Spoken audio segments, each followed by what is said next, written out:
What is going on, guys? Welcome to your 28th HTML5 tutorial, and in this lesson I'm going to start teaching you guys how to customize your video player. And when I say customize your video player, I don't just mean customize the way it looks. I mean customize the code behind it and the way it looks, the way it behaves, giving you complete control over every aspect of your video player. So we're going to be digging deep, breaking it apart, putting it back together. It's going to be pretty intense. So I want to mention this first. I ripped out everything in the body of our HTML file and also ripped out everything in the head. So I don't even have a CSS file or any JavaScript files. And this is it right here. So this is where we're going to start. So what we're going to be doing is we're going to be eventually having a CSS file and a JavaScript file that's going to pretty much program the video player. So let's go ahead and link to those right now. And by the way, I'm on a new computer, so if I like mess up typing a lot, then that's my excuse because I change setups. So we'll see how this goes. So let's go ahead and just link to the style sheet first, and I think that I'm gonna go ahead and keep the name main.css. Might as well stick with it since it works. So after this, what I'm gonna do is I want to add that JavaScript file. Now we didn't create that JavaScript file yet, but we are going to soon enough. So script, and just go ahead, and the source for that is just gonna be bucky.js for bucky.javascript, and just go ahead and end that baby right like that. So now we're going to go ahead and create a style sheet called main.css in a bucky.js file later on. But now let's go ahead and get to the good stuff, the body. Now in this website, I'm just going to have one simple video player. So I'm not going to have, any articles or logos or anything. I just want to concentrate on the video player for now. So, whoa, what did I do there? I think I pressed home or something. Like I said, new keyboard, new computer, getting all this set up right now. So let me go ahead and start off with this. I'm going to have one main section, and I'm just going to call this skin. So give it an ID of skin. And what this pretty much means is whenever you like download a program off the internet, like a lot of music players, the skin is pretty much the layout of it, and you can have different types of skins. You might have like a reptile skin or a forest skin. It's kind of like the theme of it. So that's what this section is right here. It's gonna totally enclose our video player. So that's where we're going to be giving different colors and stuff like that. So just remember, the skin is pretty much the layout of your video player. Now what we need to do is we need to embed that video. So I'm going to go ahead and hit video, and I know I showed you guys one way to embed a video on your website before, but I'm going to show you guys an alternate way right here. So video, let's go ahead and give this an ID of my movie. And I'm also going to give it a width of 640 and a height of 360. Because that is the YouTube default and I like those settings. So now what I'm going to do is I'm going to go ahead and end this video tag, and you're saying, okay, that's nice, but where do we give it the source? Are you forgetting an attribute right here? Actually, there is an alternate way where you can give the source to HTML5. In other words, there is a different way that you can declare your source. That is, between your video tags, you can have a tag called source. Now, source takes one parameter. In this case, it's src. If you couldn't guess, it's the source of your video. So go ahead and hit videos and write a path to wherever your video is. Again, if you forgot, mine is named 34.mp4, and it's just a quick little video I made. I think it's like a chemistry tutorial or something, but if you don't have an MP4 video on your computer, then you can just go ahead and write the full path, http www. And find one online, and you can use that. It'll work just fine. So now that I'm going to go ahead and clear my video, under the video, we aren't going to use that default controls player for Google Chrome or whatever browser you're running. We want to make our own custom controls bar on the bottom with our own buttons, our own color, our own progress bar, all that stuff. So what we need to do in order to do that is first add a navigation tag.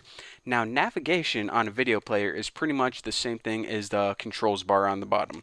So go ahead and add nav, and in between these nav tags, remember, is where all of our control things are going to go. Our buttons, our progress bar, and some other stuff as well. So let's go ahead and start off with the button. Now in this video player, I'm going to have one button. It's either going to say play or pause. Depending if your video is playing, then it's going to change to a pause button. If your video is paused or stopped, then it's going to change to a play button. You see how that works? So that's how a lot of video players do it now, and I'm going to show you the programming behind it. So let's go ahead and just add a div, and I'm going to add an ending div. And I might as well just go ahead and copy this 3 times because we're going to be having 3 separate sections. So let me go ahead and copy this, put one div right there, one div right there, and one div right there. In the first div, I'm just going to give it an ID of buttons.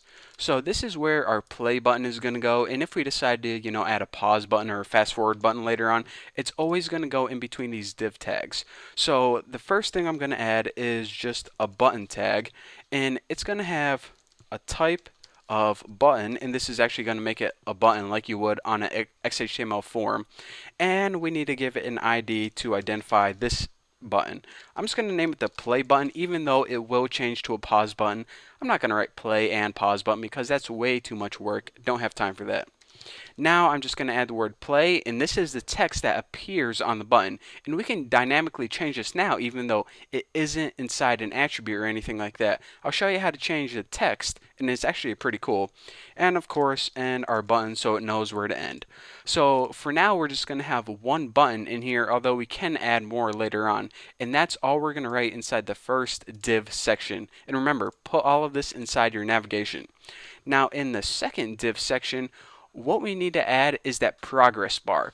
Now if you watch a YouTube video, as you're watching the video, there's a little thing on the bottom that changes color. For example, if you're 25% through the video, then 25% is like a different color maybe, or maybe it's just a little icon that scrolls along with the video. That's what this is. So let's go ahead and give this an ID of ID equals default bar, because we're going to set this to one color by default, and then it's going to kind of change to another color as we're playing the video. So inside here, what we need to write is another div, and just go ahead and write div, and I might as well go ahead and end it right now so I don't forget. So I'm going to go ahead and type this, and then I'm going to explain to you guys what it means. I'm going to give this an ID of progress bar. Now we're saying, okay, this is interesting, and what the heck is going on? Well, what we have is our play button right here. That's all it is. Now right here we have our progress bar. So you're saying, okay, I know what a progress bar is, but why the heck did you put another bar inside it? Well, what we're going to be doing is we're going to be having a blank bar, and say our bar is yellow or something. Now whenever our video plays, we're going to have a separate progress bar inside that, and that is going to be the thing that changes color and scrolls along with our video player. So it may be kind of hard to see what's going on right now, but basically we're going to have it one color by default and another thing change size as the video is playing. And the last thing I want to do is I'm actually going to put these on the same line, because the only thing I'm going to do is hit style equals clear both. Whenever we are done making our video player, this is just going to return our website to the default layout. So you definitely need this, or else it's going to look funny, but this isn't really interesting or anything like that. So basically, make sure that you link to both your style sheet and your also JavaScript file, and everything is enclosed in this skin, both your video and your control panel right here. Now in the next tutorial, I'm going to show you guys how to make everything look pretty, and we're going to be creating that CSS file. But for now, that's all you guys get. And by the way, if you didn't follow along with this, I'm going to be putting all this code for this, the CSS file, and the JavaScript file on my forum, thenewboston.org or .com/forum. So check it out there if you are too lazy to type it and you want it. But for now, thank you guys for watching. Don't forget to subscribe, and I'll see you guys later.